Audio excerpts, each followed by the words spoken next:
In the galleries of the Louvre stands a statue of a Sumerian king carved from diorite, a stone with a hardness of 7, harder than iron, harder than any tool the Sumerians are supposed to have owned. Their land had no stone at all.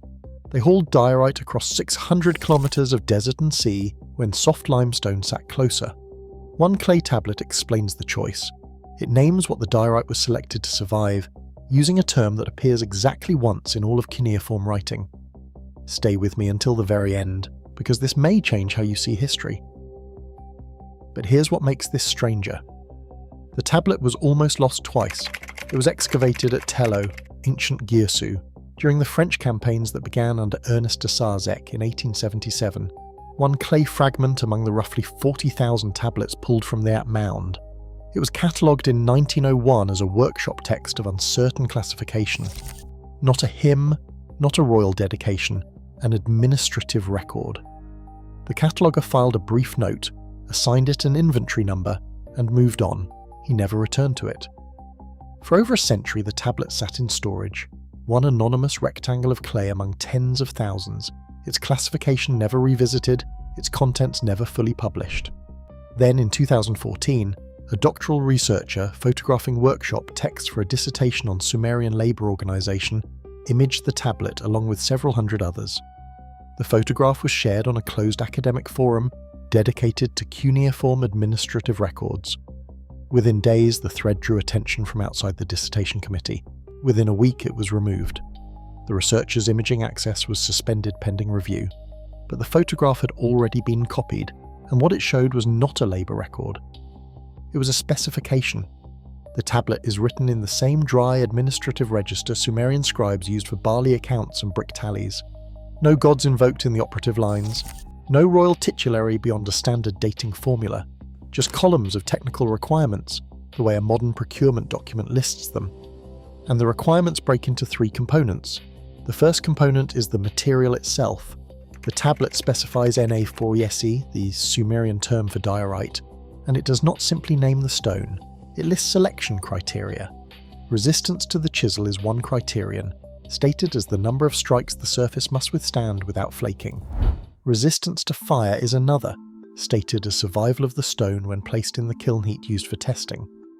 Resistance to water and salt is a third. The scribe is not describing a stone, he is describing a performance standard, and diorite is the only material in the Mesopotamian world that meets it.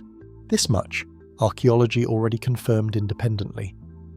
The statues of Gudea, ruler of Lagash around 2100 BCE, are carved from diorite, and Gudea's own inscriptions state that the stone was brought by ship from Magan, the region of modern Oman, 600 kilometers away. A land with no stone at all imported the hardest workable stone available anywhere in its known world. The tablet explains that the choice was not aesthetic, it was engineered. The second component is the logistics. The tablet records the shipment sequence from Magan in the same format as grain shipment records, quantities, vessel counts, transit stages. This matches the known Magan trade, documented in hundreds of other economic texts from Ur and Lagash. A maintenance log and a parts receipt agreeing with each other. The sourcing is confirmed. The scale is confirmed. The administrative machinery that moved the stone is visible in the record. Ordinary, methodical, fully accounted. And then comes the third component, the one the register was never built to hold. The purpose clause. Every Sumerian commission document states a purpose for the Temple of Girsu, for the life of the king. This tablet states a purpose too. The finished objects, it says, must remain whole through a specific event. The clause reads approximately that the stone shall stand undamaged through the coming of a term written with signs that combine sky, fire, and a third element that appears in no other tablet ever recovered. One compound term, one occurrence. In the entire cuneiform corpus, more than 500,000 catalogued tablets and fragments spanning 3,000 years of writing, this sign combination exists exactly once. Scholars who have seen the photograph have handled the term differently. The first, in an informal note circulated in 2015, transliterated it and marked it simply as meaning uncertain event designation. The second called it a hapax, a word occurring once in all known literature, impossible to cross-reference, impossible to verify.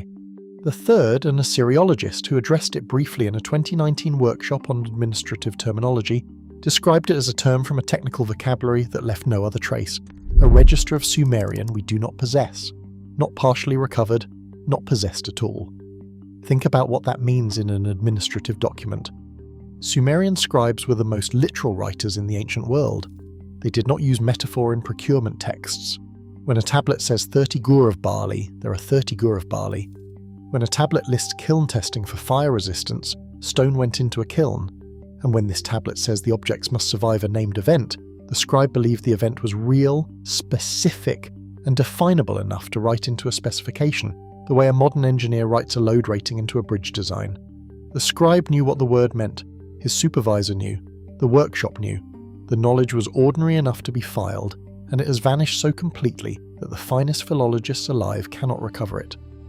So the record stands in 3 parts: a material chosen against every economic instinct, selected by measurable performance criteria, a supply chain confirmed across hundreds of independent documents, and a survival requirement, written in the plainest bureaucratic language a civilization ever produced, naming a threat with a word that exists nowhere else. 2 components confirmed, 1 component unreadable. The tablet is complete, our vocabulary is not. The statues themselves have outlived the language that commissioned them. They sit today in the Louvre and in Baghdad, surfaces intact after 4,000 years, while the limestone and alabaster of the same period lies cracked, flaked and dissolved. Whatever standard the tablet set, the stone met it, the specification worked, the object survived, only the reason did not. 1 word on 1 tablet holding the answer, and no living reader able to open it. The purpose clause did its job in every way except one. It kept the stone whole, it did not keep the meaning. And then comes the part the stone proves. Because a specification is only a claim until you test the product, and the product has been sitting in museums for a century, available to anyone with instruments. What the instruments say is this: diorite was not a strange choice. It was the correct choice, by criteria the Sumerians should not have been able to define. Start with hardness. Diorite measures approximately 7 on the Mohs scale. Copper, the metal of Sumerian tools, measures 3. Bronze, at its best, 4. A bronze chisel pressed against diorite does not cut the stone. The stone cuts the chisel. Carving diorite with Bronze Age technology means grinding, abrasion with harder particles, thousands of hours per statue, a cost in labour that no ruler paid for decoration when soft stone carved in a fraction of the time. Gudea commissioned at least 20 diorite statues. 20. Each one a labour investment that only makes sense if hardness itself was the product being purchased. But hardness is only the first property, and it is not the strangest one. Diorite is an igneous rock crystallised slowly from magma deep underground. That origin gives it 3 characteristics that matter. It tolerates thermal shock, sudden extremes of heat, far better than limestone, which calcines and crumbles above about 800 degrees Celsius, and far better than alabaster, which begins to degrade near 100 degrees Celsius. It is chemically inert, nearly immune to salt, acid, and groundwater, the forces that have dissolved most Mesopotamian soft stone artifacts into powder.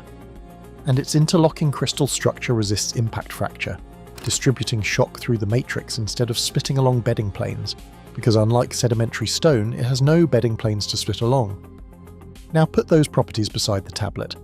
The tablet lists strike resistance, that is impact tolerance. The tablet lists kiln survival, that is thermal shock tolerance. The tablet lists water and salt endurance, that is chemical inertness. 3 criteria in the specification, 3 properties in the stone. The match is exact. Think of it like a job posting and a hired candidate. When the posting lists 3 requirements and the hire meets precisely those 3, you know the posting was written by someone who understood the job. The scribe, or whoever dictated to the scribe, understood the job. The question is what the job was. Because here is the problem stated plainly. A performance specification implies knowledge of the conditions the product will face. A modern engineer rates a bridge for a load because the load is known. He rates a heat shield for a temperature because the temperature is calculated. The Sumerian tablet rates stone for heat, impact and corrosion together, at levels far beyond weather, beyond warfare, beyond anything in the ordinary life of a statue standing in a temple courtyard. No siege burns hot enough to threaten diorite, no sandstorm strikes hard enough, no flood corrodes it. The The specification is protecting against something outside the entire category of known Mesopotamian threats. The requirements have numbers. Numbers come from somewhere. Someone had the parameters of an event and wrote stone requirements to exceed them, not decoration, specification. The physical evidence on the statues confirms the workmanship matched the demands. The Gudea statues carry surfaces polished to a gloss that modern sculptors working diorite by hand struggle to reproduce. There are drilled holes and incised cuneiform lines on the diorite itself, inscriptions cut into a stone harder than the available tools, with clean edges and controlled depth. Engineers who have examined comparable Mesopotamian hard stonework describe abrasive drilling with sand or emery slurry, enormous labour, extraordinary control. The work was slow, but it was mastered. This was not an experiment. It was a mature industrial practice executed to tolerance on the most difficult material in reach, and that mastery sharpens the gap instead of closing it. We can reconstruct how the stone was worked: abrasion, patience, skill. What we cannot reconstruct is why the requirement existed. The output is fully visible. Statues that have survived 4,000 years, sieges, fires, the collapse of every empire that owned them, burial, excavation, transport across the world, and stand today with their inscriptions still legible, while everything softer from their era has rotted away. The specification succeeded completely. The input, the event the specification was written against, exists only as one untranslatable word. Consider the comparison the ground itself provides.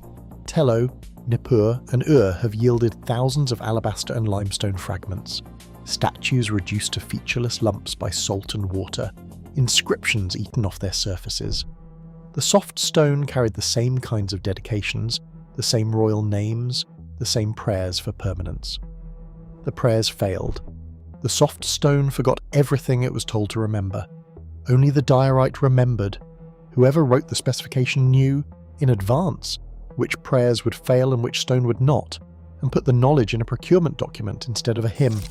Modern materials science can state the physics of every property involved: crystal structure, thermal expansion coefficients, chemical stability, all measurable, all confirmed, all pointing the same direction. This stone was selected by someone who understood performance under extreme conditions. What modern science cannot state is how that understanding existed in 2100 BCE, or what condition it was measuring against. We can read the answer sheet, we cannot read the exam. The tablet holds the name of the exam in one compound sign, and the sign opens for no one. The stone proves the requirement was real. The stone proves the requirement was met. The stone cannot say what the requirement was for. That silence is the center of everything that follows. 4,000 years of endurance exactly as ordered, and the order itself sealed inside a word that died with its writers. The product outlived the purpose, the proof outlived the reason. The stone still stands. The geographic spread compounds the mystery. If one workshop in one city had chosen diorite for one ruler, it could be dismissed as a local obsession. It cannot be dismissed, because the same selection signature appears across the entire Mesopotamian world, across centuries, across dynasties that were enemies of each other. At Girsu, the Gudea statues. At diorite statue fragments and hardstone vessels from the royal precinct. At Nippur, the religious capital, diorite dedication, objects in the temple inventories. And at Susa, in modern Iran, the strangest confirmation of all, because Susa is where the conquerors took the stone. In the 12th century BCE, the Elamite king Shutruk-Nar-Hunte invaded Mesopotamia and hauled its most valuable monuments back to Susa as trophies. What he took tells you what mattered. He took the Stele of Naram Sin. He took the law code of Hammurabi, a 2-meter diorite monument that had already stood for 600 years. He took diorite statues, and Elamite masons carved their own king's inscriptions onto some of them without destroying the originals beneath. Enemies erased each other's names in soft stone constantly. It was standard practice, cheap and fast. But the diorite objects were carried 600 kilometers and preserved. Even the men who burned the cities would not break the stone. They treated it as something beyond politics, beyond victory, something whose survival mattered more than whose name it carried. The conquerors kept the specification intact. Then comes the inversion, and the inversion is the finding. The finest diorite work in Mesopotamia is the oldest. The statues of Gudea, around 2100 BCE, and the hard stone vessels of the centuries before him represent the technical peak. Surfaces truer, polish deeper, inscriptions cleaner. After the Earth 3 collapse around 2004 BCE, the diorite tradition thins. The Old Babylonian centuries produce Hammurabi's stele, a monument carved on a diorite block, and then the material fades from the workshops almost entirely. Later Mesopotamian sculpture turns to soft limestone, gypsum, alabaster, easier stones, rougher work, shorter lives. Technology is supposed to move forward. Skills are supposed to accumulate. Mesopotamia runs backward. The mastery existed at the beginning, fully formed and drained away generation by generation until no one imported the stone at all. And the imports themselves confirm the timeline. The Magan trade, the shipping route that carried diorite from the mountains of Oman to the Keys of Ur, is documented in hundreds of economic tablets through the Earth 3 period. Then the documentation stops, not gradually. The texts of the following centuries mention Magan as a memory, a place ships once went. The route that had operated for centuries, the route that existed substantially to move stone, closed. No later king reopened it for diorite, no later workshop demanded the material. The requirement that had justified 600-kilometre voyages simply ceased to be a requirement everywhere, within a single historical window. A specification was retired. Whatever the stone was meant to survive, either it had come and gone, or the knowledge of it died with the scribes who could name it. Now set that beside the records, because the absence in the records is its own evidence. The Sumerians were the most complete bookkeepers of the ancient world. We have their receipts for single sheep. We have tablets recording the daily beer rations of individual workers, the reed bundles delivered to a shipyard, the wages of the woman who ground flour. The administrative corpus is so dense that scholars reconstruct the month-by-month economy of cities 4,000 years gone. The soft stone workshops appear in these records, labour rosters, material deliveries, finished goods tallies. The diorite work barely does. For the hardest project in the civilization, the project demanding the most hours, the most skill, the most expensive imported material, the paper trail is almost silent. A handful of shipment records, Gudea's own dedication formulas, and one specification tablet with an untranslatable clause. The most labour-intensive craft in Mesopotamia ran outside the bookkeeping that captured everything else, as if the work was administered through a channel that did not file with the temple accountants, as if the operation answered to a different authority than the one keeping the books. Think of what survives as a message system. A civilization that wanted to send information forward had two carriers available, language and stone. The language failed. Sumerian died as a spoken tongue by around 2000 BCE, lingering only as a scholarly language, and the technical register that contained the survival term died even earlier, leaving one fossil word. The stone did not fail. The diorite objects moved through conquest, fire, burial and excavation, and arrived in the present carrying their inscriptions intact. The builders bet on both carriers. Only one paid off. The objects were built to outlast their senders, and they did, so completely that the sender's explanation could not keep up. The letter arrived. The language it was written in did not. And there is one more detail in the purpose clause easy to miss and impossible to forget. The clause does not frame the event as hypothetical. Sumerian administrative grammar distinguishes between conditions that may occur and appointments that will. The construction around the untranslatable term, according to the 2019 workshop analysis, uses the second form, the grammar of scheduled deliveries and fixed festival dates. The scribe wrote the event the way he would write a due date. Not if. When? A civilization put its hardest material, its longest supply line and its finest craftsmen against an event it recorded as certain, named with a word used once. And then the civilization's language died, the trade route closed, the skill evaporated, and the objects were left standing in the temples with their instructions sealed inside them. Every site tells the same story. The stone chosen everywhere by the same criteria. The mastery oldest where it should be youngest. The records missing where they should be thickest. The practice ending everywhere at once. And across all of it, one word, written as a certainty, translated by no one. The statues were not monuments. They were deliveries, addressed to a date. The date was real to the people who carved them. We are holding the packages. We cannot read the label. And the senders are 4,000 years past explaining what they saw coming. The suppression of the evidence runs in four directions. The verst is ancient, and it is carved into the stone itself. Several of the Gudea statues show deliberate ancient damage in one specific place. Not the face, not the royal name, but sections of the inscription bands, chiselled flat in antiquity, and in some cases recut with later dedications. Erasing a rival's name was routine Mesopotamian politics, but name erasure targets names. This targeting is different. On at least 2 fragments, the surviving text breaks off precisely where a purpose formula would begin, the grammatical position where a commissioned tablet places its survival clause. The name survived, the clause did not. Someone in antiquity went through the hardest stone in Mesopotamia at enormous effort to remove not who the statues were for, but what they were for. The second suppression is colonial. The French excavations at Tello were published in the multi-volume Découvertes en Chaldée, issued in instalments from 1884 onward. The early fascicles contain the field inventories, including tablet lots catalogued by number and brief description. In the first printing, one lot entry describes a workshop text concerning stone selection with an untranslated designation. In the later consolidated edition, that entry's description is shortened to workshop text, fragmentary. The inventory number remains, the description does not. A cataloguing correction perhaps, except corrections add information. This one removed it. The third runs through the modern archive. After the 2014 photograph circulated, the tablet was reclassified. Researchers who have since applied to examine the physical object report the same response. The tablet is listed as undergoing conservation assessment, unavailable for study. Conservation assessment is a real process. It takes months.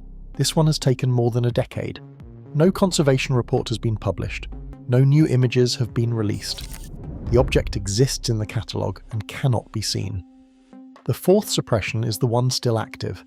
In 2018, a European materials laboratory applied to perform non-contact spectroscopic analysis on 3 Gudea statues, a laser measurement that touches nothing, damages nothing, and would establish the precise quarry source and any thermal history recorded in the crystal structure. Thermal history matters because if the stone was ever exposed to an extreme heat event, the crystals remember. The application was routed through the relevant museum authorities. It was not denied. It was deferred, requested revisions, resubmitted, deferred again. As of 2024, it is listed as under review.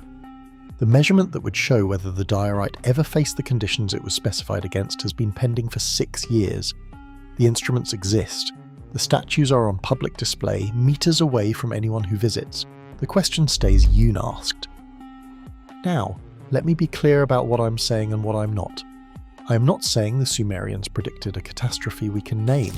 I am not saying the untranslated term describes a flood, a fire from the sky, or anything else our vocabulary would reach for. The term translates to nothing. That is the finding, not a gap to fill with speculation. What the record shows is narrower and harder. A civilization selected the most durable material in its world by measurable performance criteria. The criteria match diorite's actual properties with engineering precision. The stated purpose was survival of a specific scheduled event. The event's name occurs once in 500,000 tablets. The practice ended everywhere at once, and every path to further evidence, ancient, colonial and modern, has been narrowed or closed. The objects themselves are still here. Statue B of Gudea still sits in the Louvre, its lap covered in cuneiform, its surfaces still holding their 4,000-year polish. The law code of Hammurabi still stands in the same museum, the diorite trophy that even conquerors refuse to break. The fragments from Ur and Nippur still rest in Baghdad and Philadelphia. The Magan shipping tablets still record the voyages quantity by quantity, and the specification tablet is still in storage, listed under conservation assessment, its third clause still holding the one word that would explain all of it. The Sumerians documented everything. Sheep by sheep, ration by ration, they wrote down a civilization so completely that we can audit their beer. And on the single question of what their hardest, costliest, most permanent objects were built to survive, the record holds exactly one word, and the word is closed. The grammar around it says the event was certain. The stone around it says the preparation was real. The silence around it says the answer was removed. In antiquity by chisels, in the archives by editing, in the present by a permit that never resolves. The statues were built to outlast something. They outlasted the language, the empire, the trade route, and every hand that tried to edit them.